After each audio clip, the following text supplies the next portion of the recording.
Everyone, I am Suman Kiro और आज हम लोग झारखंड अधिविद्य परिषद का annual secondary examination 2022 term 1 MCQ type mathematics का हल करेंगे। ठीक है, पहला सवाल था 120 का अभाज्य गुणनखंड है। इसका पहला आंसर है 1। 2 गुना 2 गुना 2 गुना 3 गुना 5 है ना। 2 दूना 4, 4 दूना 8, 8 तिया 24, 24 बचे 120। ओके, सेकेंड क्वेश्चन, अभाज्य गुणनखंड 2 गुना 2 गुना 2 गुना 3 गुना 3 का मान क्या है? तो इसका मान है 72, option number 2। Okay, question number 3, 6 और 20 का HCF है। तो 6 और 20 का HCF है 2। Okay, option number 1। अगला सवाल, किसी पूर्णांक m के लिए प्रत्येक विषम संख्या का रूप है। इसका आंसर होगा 2m + 1। Question number 5, y = px का ग्राफ दिया गया है। बहुपद px के शून्यकों की संख्या है। तो इसमें आसान सा सवाल था, इसमें है ना, एक बार, दो बार, तीन बार प्रतिच्छेद कर रही है x अक्ष को, इसलिए शून्यकों की संख्या हो जाएगी 3, ऑप्शन नंबर 4। ओके, अब आते हैं अगले सवाल पर।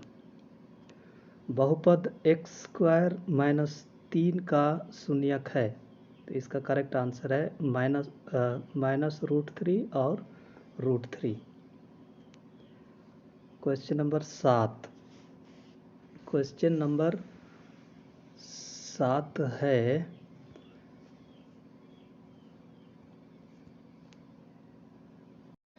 एक द्विघात बहुपद जिसके शून्यकों का योग तथा गुणनफल क्रमशः -3 और 2 है।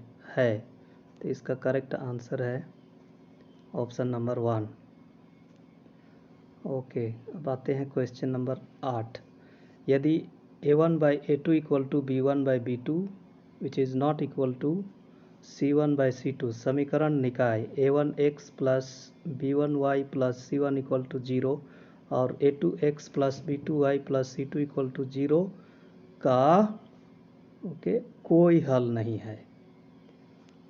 ओके, क्वेश्चन नंबर 9, रैखिक समीकरण युग्म 2x - y = 5 और 3x + 2y = 4 का हल है। तो इसका भी करेक्ट आंसर है ऑप्शन नंबर 1। क्वेश्चन नंबर 10, रैखिक समीकरण युग्म जिसका हल होता है ये कहलाता है संगत। ओके, क्वेश्चन नंबर 11, समीकरण युग्म 3x + 2y = 5, 2x - 3y = 7 के कितने हल होंगे? तो इसका एक ही हल होगा। क्वेश्चन नंबर 12, समीकरण निकाय 2x + y - 6 = 0, 2x - ky - 2 = 0 के अद्वितीय हल होने के लिए k का मान है। तो k का मान होगा 1, ऑप्शन नंबर 2।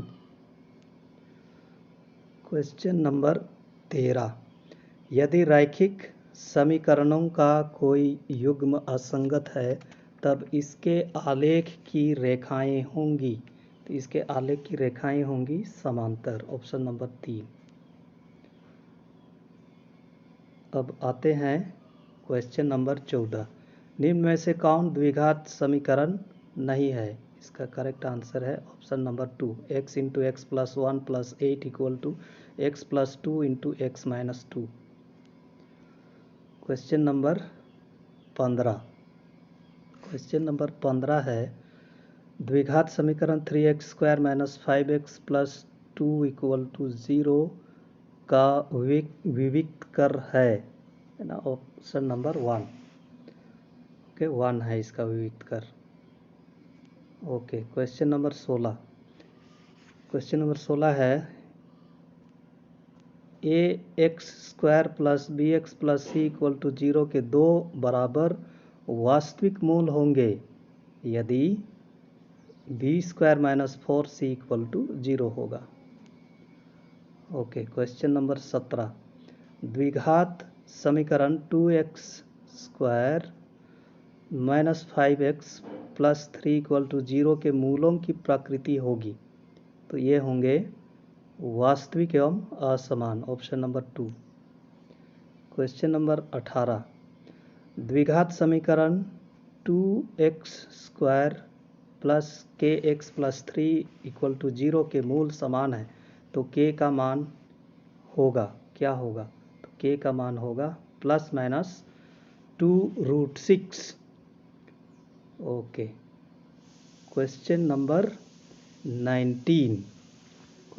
19 है यदि द्विघात समीकरण x² - kx - 10 = 0 के एक मूल -2 हो तो k का मान होगा।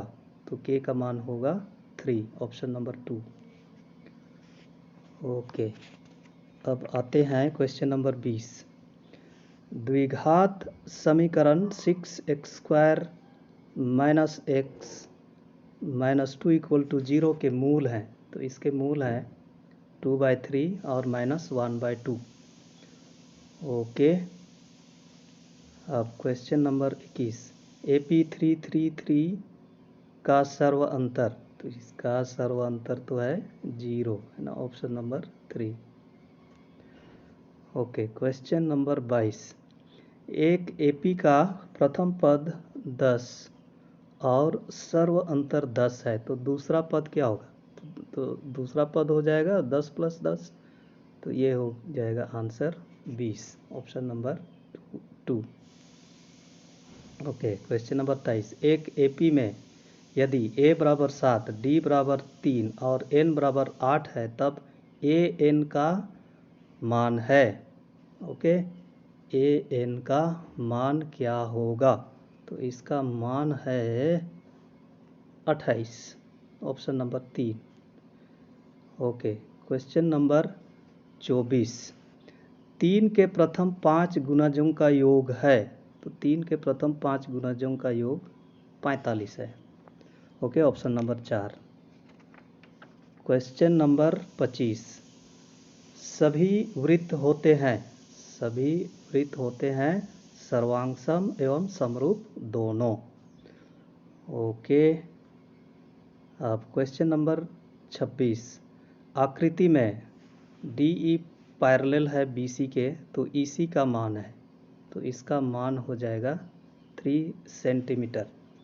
ठीक है AD/DB = AE/EC। तो इस प्रकार से वहाँ से EC का मान निकालेंगे तो ये आएगा 3 सेंटीमीटर। ओके क्वेश्चन नंबर 27 है आकृति में त्रिभुज ABC समरूप है त्रिभुज QRP है के तो समरूपता कसौटी क्या है? तो इसमें समरूपता कसौटी है SSS। ओके अगला यदि त्रिभुज ABC और त्रिभुज DEF में कोण A = कोण D, कोण B = कोण F, कोण C = कोण E है तो क्या होगा? तो त्रिभुज ABC समरूप होगा त्रिभुज DFE के। Option number 3। ओके अब आते हैं क्वेश्चन नंबर 29 दो समरूप त्रिभुजों की भुजाएं 4:9 के अनुपात में है इन त्रिभुजों के क्षेत्रफलों का अनुपात है तो इनका अनुपात होगा 16:81। Option number 4। क्वेश्चन नंबर 30 एक समकोण त्रिभुज में कर्ण बराबर 13 सेंटीमीटर एक भुजा बराबर 12 सेंटीमीटर तो शेष भुजा की लंबाई है ना, ये पाइथागोरस प्रमेय से है, तो इसका आंसर होगा 5 centimetre, option number 2। Okay, question number 31। Question number 31 है, त्रिभुज ABC में AB बराबर 6√3 सेंटीमीटर, AC बराबर 12 सेंटीमीटर, BC बराबर 6 सेंटीमीटर, तो कोण B बराबर कितना होगा? तो इसको हल करेंगे तो कोण B बराबर होगा 90 degree, option number 2। Question number 32, वृत्त की सबसे बड़ी जीवा होती है ना, इतना सहज सवाल ना, व्यास होता है सबसे बड़ी जीवा। ओके, 33, बिंदु P से किसी वृत्त की स्पर्श रेखा की लंबाई 24 सेंटीमीटर है और केंद्र से P की दूरी 25 सेंटीमीटर है, तब वृत्त की त्रिज्या क्या होगी?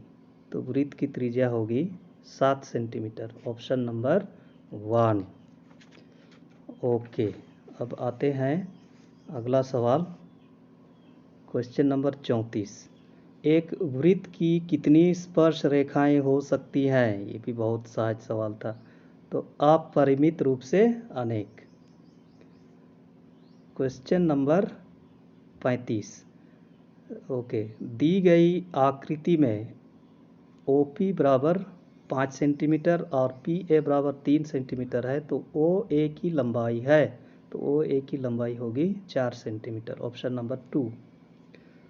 क्वेश्चन नंबर 36, केंद्रीय कोण थीटा और त्रिज्या r वाले त्रिज्याखंड का क्षेत्रफल है, तो इसका क्षेत्रफल का ये फॉर्मूला से है, तो ये हो जाएगा πr² theta by 360 degree, option number 2। Okay, question number 37, 6 centimetre त्रिज्या वाले एक वृत्त के एक त्रिज्याखंड का क्षेत्रफल क्या होगा जिसका कोण 60 डिग्री है? ठीक है, तो इसका सही आंसर होगा 132/7 सेंटीमीटर स्क्वायर। ओके, अब आते हैं क्वेश्चन नंबर 38 पर, 21 सेंटीमीटर त्रिज्या वाले एक वृत्त के चाप की लंबाई क्या होगी जो केंद्र पर 60 डिग्री का कोण अंतरित करता है? ओके, तो इसका करेक्ट आंसर होगा 22 सेंटीमीटर। ओके, क्वेश्चन नंबर 39, यदि 7 सेंटीमीटर वाले वृत्त के लघु वृत्तखंड का क्षेत्रफल 14 सेंटीमीटर स्क्वायर हो तो दीर्घ वृत्तखंड का क्षेत्रफल क्या होगा? तो दीर्घ वृत्तखंड का क्षेत्रफल होगा 140 सेंटीमीटर स्क्वायर। अब आते हैं लास्ट क्वेश्चन पर, एक छतरी में 8 ताने हैं जो बराबर दूरी पर लगे हुए हैं, छतरी को एक सपाट वृत्त मानते हुए इसकी 2 क्रमागत तानों के बीच का कोण होगा, तो इनके 2 क्रमागत तानों के बीच का कोण होगा 45 डिग्री। तो इस प्रकार से हमने 40 के 40 सवालों का जवाब दे दिया।